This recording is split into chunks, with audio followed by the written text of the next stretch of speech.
I really hope you took the time to appreciate Team USA in the Olympics. It was probably our last real moment to see Steph Curry and LeBron play together and play high-level, meaningful basketball. What I mean by that is not including all-star games, playing games that matter where other teams are actually trying to stop them and then realizing they simply can't. It was beautiful to see Steph Curry go nuclear in those last two games, considering how much he, I'll say, struggled earlier in the Olympic tournament, but when he needed to be Steph, he absolutely was Steph. And like the rest of the internet, I finally understand why Warriors fans are the way they are. When you're rooting for a guy who you believe almost any shot he puts up will go in and does go in, I can see you make you talk a little crazy on the internet. LeBron really orchestrated this game and took advantages where he saw him, whether that be operating a two-man game with Steph, barreling in his way and overpowering defenders to get into the basket, making the right reads. He looked, to me, like the best player on the court when it came to just all-around play and controlling the game throughout the tournament. As we all know, Kevin Durant doesn't play the first couple of games of the tournament, comes back, and then he somehow finds a way that whenever he's out due to injury, whether it be major injury like he was with his Achilles or something minor like this where he missed a couple of games, whenever Kevin Durant comes back from missing time, it looks like he never skips a beat. He never feels like he has to shake off the rust. When he comes back, he's ready. He had that dagger to end the game against Serbia, and it just felt like throughout the tournament, and especially in them last two games, that whenever he took a jumper, it was cash. It just felt like whatever he put up was going in. But it wasn't just the big three. Everyone on that team contributed. Joel bounced back from I'll say up and down series in the beginning, but it had that big fourth quarter against Serbia. Bam Adebayo was great in those group games.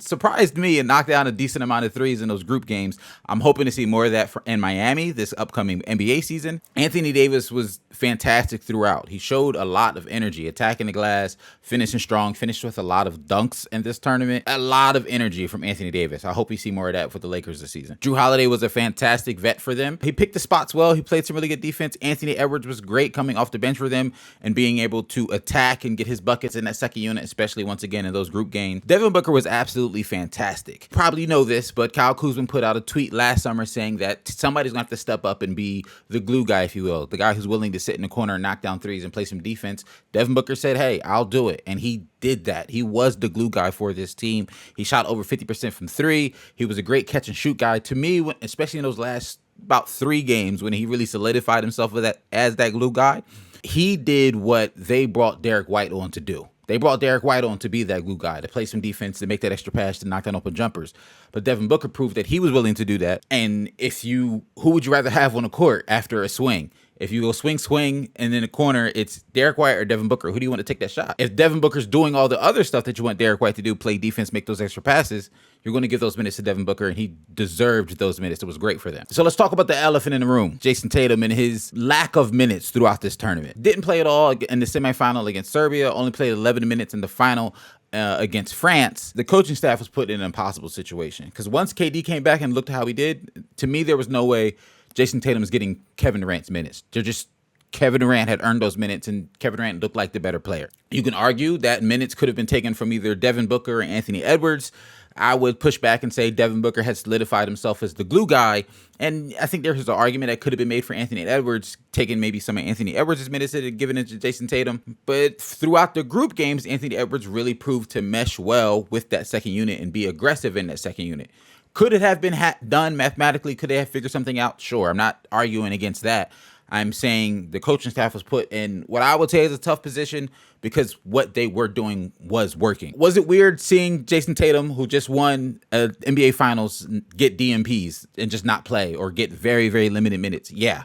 Is it the end of the world? To me, no. He's still a gold medalist, and I'm sure to him and to Celtics fans, Jason Tatum fans, he wanted, I'm sure, to have some sort of moment in this Olympic tournament that felt like maybe either the Jason Tatum game or the Jason Tatum quarter even. I don't think he got that.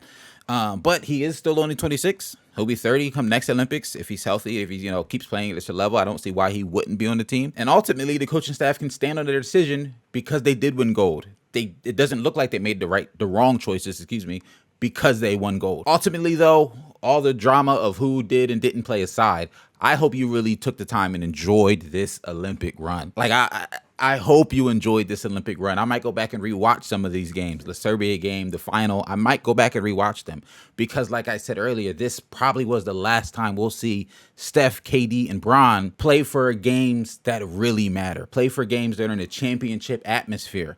I hope I'm wrong. I would love to see Steph, KD, and Bron continue to compete like legitimately compete for future titles in the NBA. Based on what their teams have done recently, I don't necessarily see that happening, but I love seeing them in this high stakes atmosphere where they're playing for something that matters, where their emotions are at 100% and they're giving it all to try to win gold. It was a great tournament. I hope you enjoyed it because I know I did.